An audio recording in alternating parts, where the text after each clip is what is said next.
welcome Taron Egerton.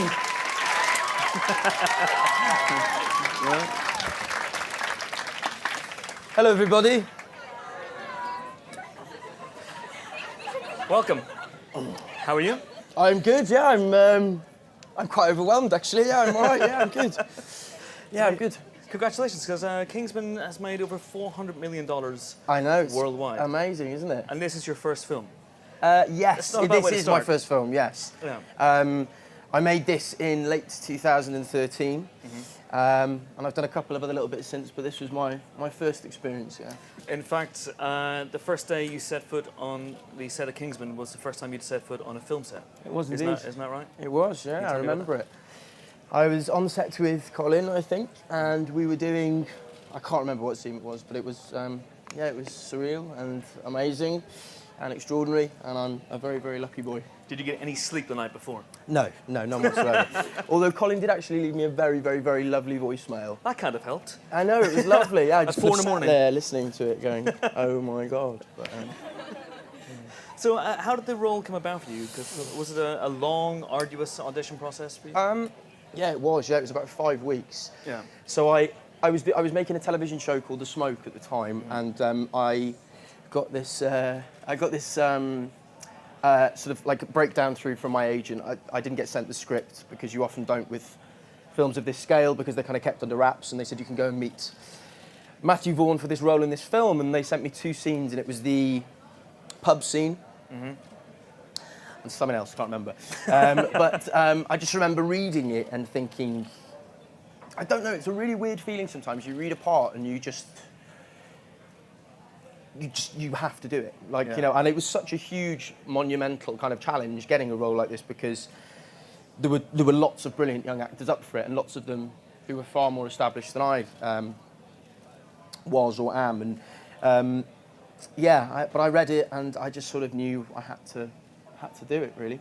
And what started was a kind of 5-week process where Matthew kind of made me do running around and dive rolls, and I tried to sort of see if I could pretend to be a spy. In the first meeting, just run around. Just That's run around it. a bit. Just run around, just do something. Now roll a bit. And the actual, the minute you got the role, Yes, did he call you? Did Matthew call you? How did that happen? he did. He called me on a Saturday morning. I was still in bed, and he didn't. No, it was like 11 o'clock as well. I'd been out the night before, and he didn't actually say, "Hi, Taron, I'd like to offer you the part." He went, "Okay, so I think I might be able to offer you this part, but here's what you've got to do," and sort of listed this kind of string of caveats. And I said, "Can I tell my mum?" And he said, "No." And I was like, "When can I tell my mum?" And he said, "On Monday. Let me think about it." So and then Monday, it call came through, and I told my mum. Can you mention any of the caveats he attached? What did he tell Get you? fit. Get fit? Like you weren't already? I wasn't then. I'm not now. Yes, get fit. He said, no, here's what he said. He said, because you know I'll potentially own you for 6 years. And I went, right, okay. Yes, okay, sure. Okay. Anyway, it depends how well it does. And all sorts of other things, you know, but yeah. Okay. I'm not painting a very good picture of him. He's a lovely, lovely, lovely man. He's a lovely man. Everyone I know who's worked with Matthew Vaughn does the same impression of him. Yeah, it's probably a bit unkind, actually. He doesn't really sound like that. He's my great friend and I love him, but it's nice to take the mick a little bit of ribbon. But he does own you now, is that right? Yes, he does own me, yeah. He allowed me to take the handcuffs off for this talk, actually. It only happens sort of 2 or 3 times a year. So let's talk about the role itself, because Eggsy is, of course, a kid for me. Everyone here has seen it, by the way, just to make sure we're not going to give away any spoilers or anything. Yeah, that would have been ridiculous, Can you wouldn't imagine? it? Can you imagine? Because I haven't done anything else, so I don't know why else you'd be.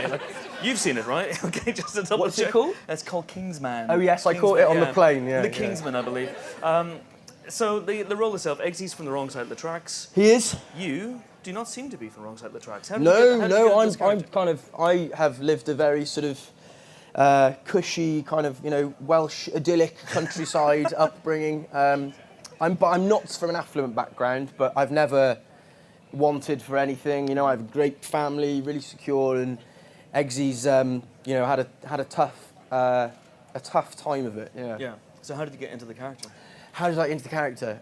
Well, I tried to learn that nightmare of an accent, and I listened to a lot of Plan B just to try and get that sort of, urban London sound. Yeah. I'd love to say there was more to my... I'd be rubbish on Inside the Actors Studio, wouldn't I? Just listen to some Plan B. Yeah. Listen to a bit of Plan B, yeah, that was about it, really. And obviously, you kind of spend a lot of time really reading it. And Jane and Matthew, brilliant writers, and he's a brilliant character, a very three-dimensional, fully realised young man, I think, and just spent a lot of time really reading it and sort of trying to get under the skin of him, really. Did you have to go through sort of lessons in, because obviously at some point, again, not to spoil it too much, but Eggsy becomes a gentleman spy and has a lethal crime-fighting machine. He doesn't have all the rough edges sanded off, but he does know how to comport himself and wears the suit. Did you have to learn all this stuff as well? No, I mean, in terms of the, I never really felt like I was sort of playing a different sort of part at the end of it in that, Sam Jackson's party scene. It just felt like, to be honest, I was doing a slightly camper version of Colin. Sort of got the suit. The suit kind of makes you sound straight. I'll do Colin. I just thought I'd camp him up a little bit. That was my thinking. Again, not going to be asked to go on Inside the Actors Studio, am I? I think there's something about the suit. The lovely thing about his kind of My Fair Lady journey through it is those clothes do all the work for you, really, So at the start, you're in the jeans and the Air Force Ones and a bomber jacket, and it kind of, it conditions the way you move. You move in a very relaxed sort of street kind of way, and then when you put the suit on, all of a sudden you stand tall and, you kind of adopt a persona and, yeah. Well, speaking of Colin, I won't be writing any books about acting anytime soon. Oh. Speaking of Colin, we actually have a clip now. We were just talking backstage there. This is your favourite scene. I love this scene. I love this scene because it was one of Colin's last days, just before I started filming the all that running around the tunnels thing, which very nearly killed me. Actually, doing all that, you will not believe how long that took to film. And it was one of Colin's last days, and I'd been working with Matthew for a long time. And I felt, to begin with, he'd sort of kind of been quite hands-on with me, and it was at that stage in the shoot where I felt very much like I could kind of take a bit of license with things. There's a couple of lines of my own in this scene. And that was just a lovely day. It just felt really creative. Colin and I were having a laugh. It was just lovely. I just love this scene. Well, let's take a look. It's the scene in the weapons scene. The weapons scene. Let's take a look. There you go.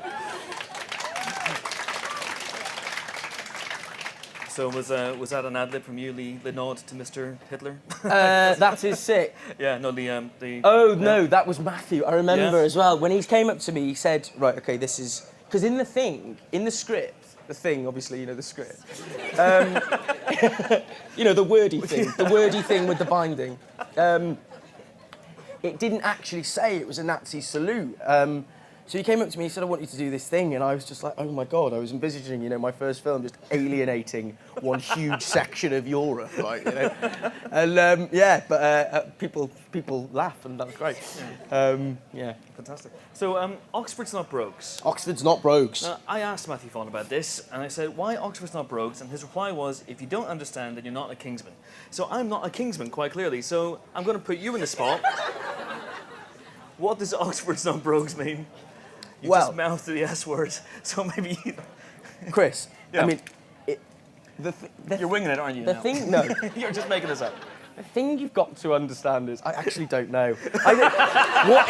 It's something to do with... It's something he did tell me, but I switched off.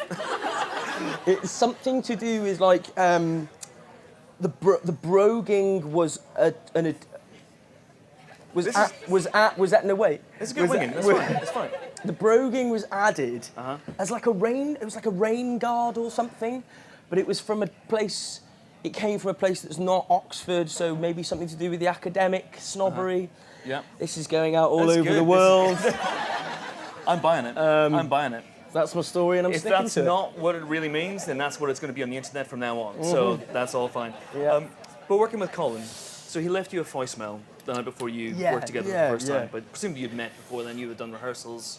Yes, we'd met a bit. I remember I met him, the first time I met him was with Mark Strong as well. We had a read through of some of the scenes, and he was just immediately very good to me. I'm reluctant to gush about Colin because people continually make these videos suggesting a relationship other than that of two very good friends and work colleagues. But you didn't make it, did you? I was not aware of this. Is this... There's a really weird one of like a monologue I did at drama school underscoring images of me. It's never Colin looking longingly at me either. It's always me looking longingly at Colin, and it's just a... Anyway. So tell me about the first time you met Colin and gazed dreamily into his eyes. First time I met Colin. First time I met Colin, he was just, you know, I think he... My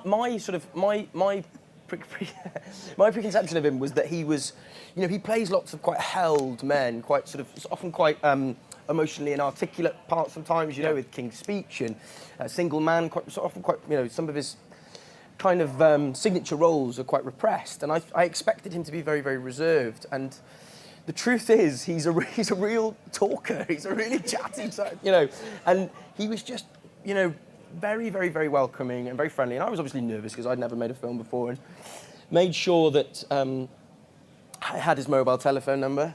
Yes, that's right, ladies and gentlemen. And just, you know, sort of looked after me, really. You know, looked after me throughout the whole shoot. It was a difficult time for me for personal reasons at that time as well, you know, and it was just work was very demanding, and he was just a really good mate. He was a good mate, and he's obviously we all know how good he is at the old acting, but he's just a really good guy. It's like chemistry, because there's such chemistry between Eggsy and Harry. So you didn't really have to work at that, I guess? Well, we just sort of found out, we just kind of got to the stage where we were... Do you know when you get to the stage where you're taking the mick out of each other very quickly? It's always a really good sign, you know, because there's nothing, it's not precious between you. And we'd have a laugh with each other, and I think that was kind of, you know, it's important in that dynamic, that sort of slightly odd couple thing between Harry and Eggsy.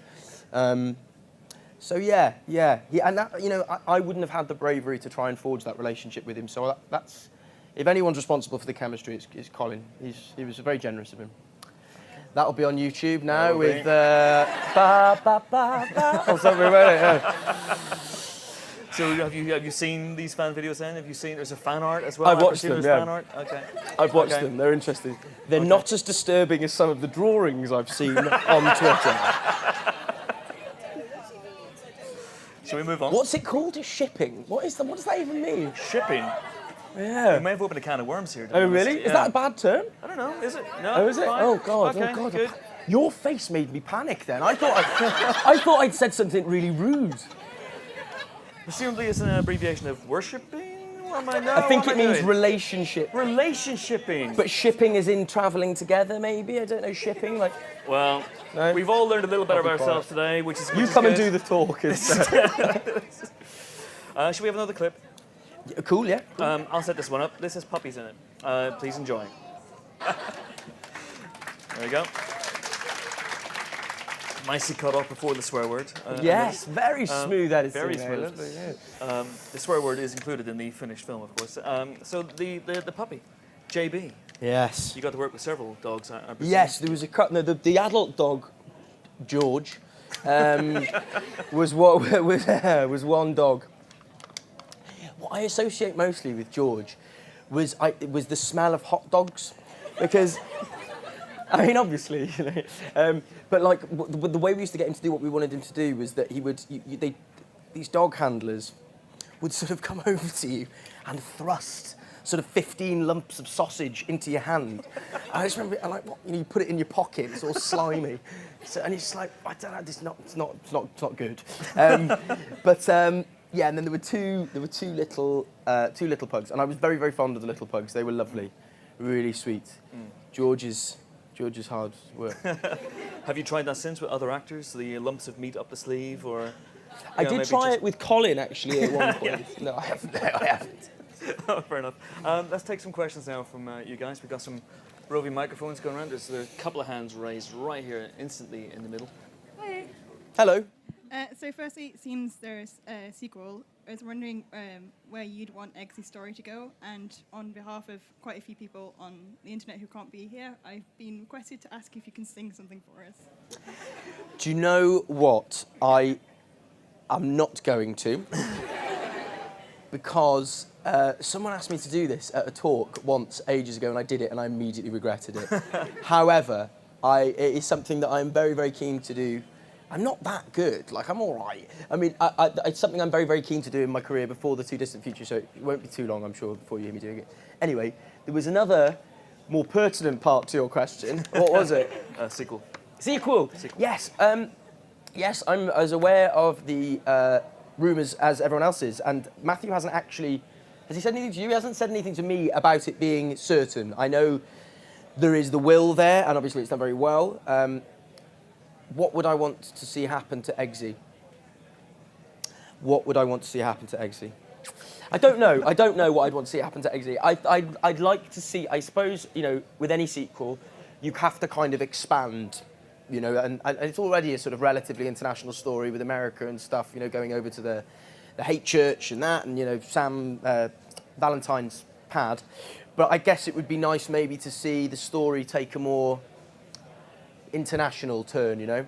Maybe see Eggsy foil some villains in, I don't know where. I'm trying to think of a country where I'm not going to offend someone, but, you know, Wales, yeah, exactly. Yeah, have him in Wales. I would like to see Kingsman 2 set in Wales so I don't have to move very far. So you just worked with Matthew, obviously, on... Sugar You're all right. Fairies, my word. Easy, boy. I just don't worked lean with back in the chair. I think. Yes, sorry. Thanks. You've just worked with Matthew on Eddie the Eagle, so you Yes. weren't badgering him all the way through that, going, "What's happening next? What's happening next?" Yes, yeah, I do ask him regularly what's happening next, and he doesn't tell me. Is the honest answer. No, I know, you know, there's things happening somewhere. Oh, very cryptic, very cryptic. There are things happening somewhere, but no one has asked me to do it officially yet, so you could be watching a movie about JB, I don't know. There's a lady right behind you there. If you just pass the microphone back, thank you. Hello, sweetheart. Hello, sweetheart. Just quickly, if you were trapped in Valentine's Day, who would you like to come rescue? Who would I Wow. like to come rescue me?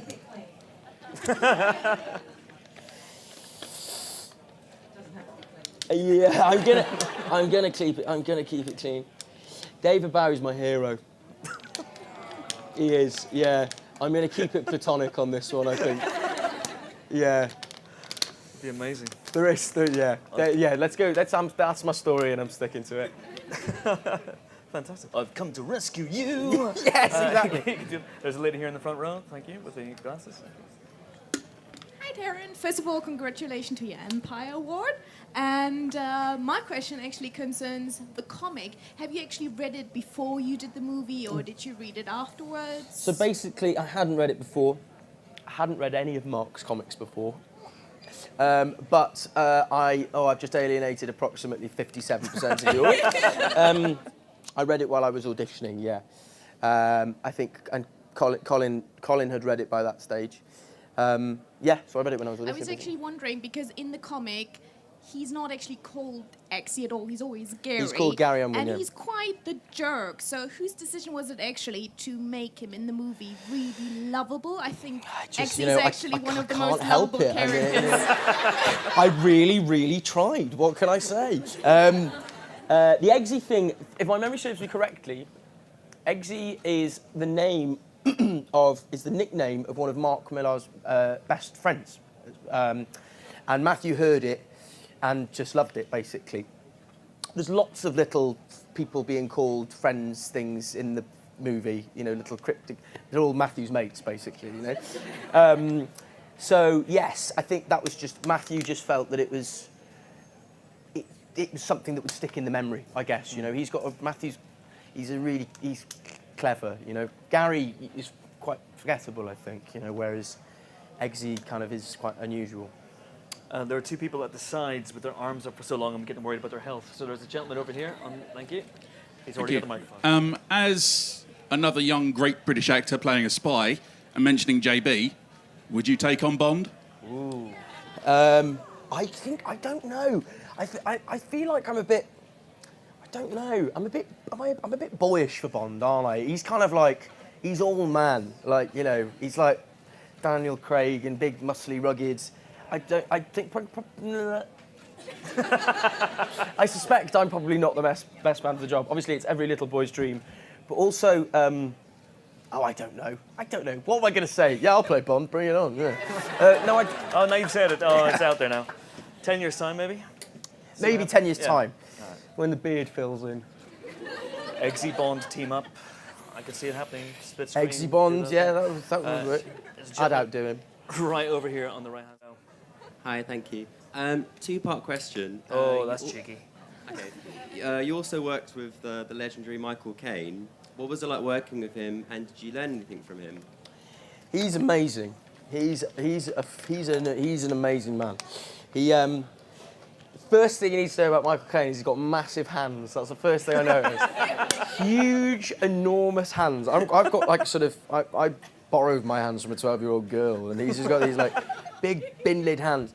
I mean, I always think it's always just like your question when you're asked what you learn from other actors, because I think it's so about you express yourself through other characters. So you can't learn to do the you can learn to do the Michael Caine impression, but you can't really learn how to act like someone else, because you can only really express yourself. That being said, I think there's a lot to be said for how someone like Michael Caine conducts himself on set. He's a really, really, really generous, warm-spirited man who he kind of has everyone in the palm of his hand. So and he's obviously such a piece of cinema history that everyone on set is kind of tuned into him and listening to him, and he has these great stories and he's very funny.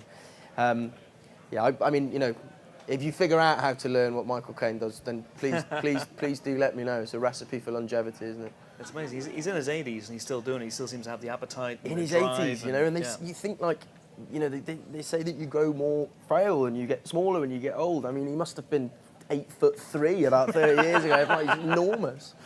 You mentioned it there, and you learned to do the Michael Caine impression. Did you learn to do the Michael Caine impression? And would you? I didn't learn to do it. Matthew came up to me on set one day and said, "Okay, so I've had this idea. You're going to do a Michael Caine impression in the credits." And I went, "Matthew, you're going to kill my career before it's even started." Thankfully, it didn't make the cut, and I'm assured that the footage has been destroyed. There is no way I'm doing a Michael Caine impression now. Just no way. All right, we'll let you off. There's a lady right at the very back. Hello. It's not actually a question about the film. I was wondering if you were interested... That's okay, I do lots of other things as well. I was wondering, actually, if you were interested in doing more theatre.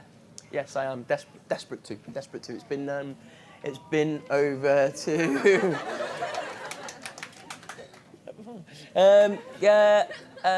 yes, I'm desperate to. It's been over 2 years since I've been on stage now, and it is, I know all actors say this, but it really is that is my first love. That's what I got into it for. That's how I trained, and I'm just kind of hoping someone will bring that opportunity along, really. I'd like to do something I've not done Shakespeare since I was at drama school, and it would scare the hell out of me to do it now, and that's kind of good. That's what I want, really. I think that they're the exciting things as an actor, to go and do stuff that is frightening and challenging and makes you feel out of your comfort zone. So that was a really long and boring way of saying yes. But since Kingsman, you've done a couple of other movies. You've Yes. Legend with Tom Legend, Hardy. which comes out later this year, which I mean, blink and you miss me, guys. I'm not a big part in it, but I play it's a sort of sidekick to Ron Craig. Yeah. Anyway, yes. Yes, so I'm in that, and I've just finished filming. Eddie the Eagle with Hugh Jackman, and that'll be interesting. That'll be interesting. That's gonna be fun. Yeah, that was great fun. We got time for two last questions. Wow. Okay. Oh. Do you want to choose, or no, there's a lady here with glasses right in the back row. If you could just pass the microphone forward. What do you know now that you wish you'd have known when you first started getting into acting? I don't know. I think you learn things you learn things when you learn them, and that's what life is. And I've been so I'm telling you all what life is now, guys. 25-year-old man from Wales. I'm going to tell you all what life is. I think I'm satisfied. I'm a very different person to the person I was when I was 16, and I cringe when I think of the person I was when I was 16. But that's how you change and how you adapt and how you become a more rounded, hopefully more mature person. So I'm kind of satisfied with the rate at which I've learned things and the rate at which I've grown up and the rate at which I will continue to grow up. I don't know. I mean, I don't know really. I guess, everyone has that thing when when I first started acting, I think I was probably, it was the kind of class clown in me, the sort of the showman in me, probably the attention seeker in me a little bit, and actually the type of acting I really love now is not that. I think there's always an element of, depending on the type of film or project you're working on, doing something with panache and relish and kind of zeal, but I guess maybe I'd have been a bit less showy, but that was, I don't know really. I learned that when I learned it. I'm only 25. Give me a break. There's a young guy here in a baseball cap just against a pillar. Yes. There you go. Thank you. What was it like to watch your own Okay. Good question. The first time I watched it, it was totally overwhelming. I mean, I say this now outside of my own involvement with it. I say this because this is Matthew. I do think it's an awesome film. I'm really proud of it, and I think Matthew is amazing.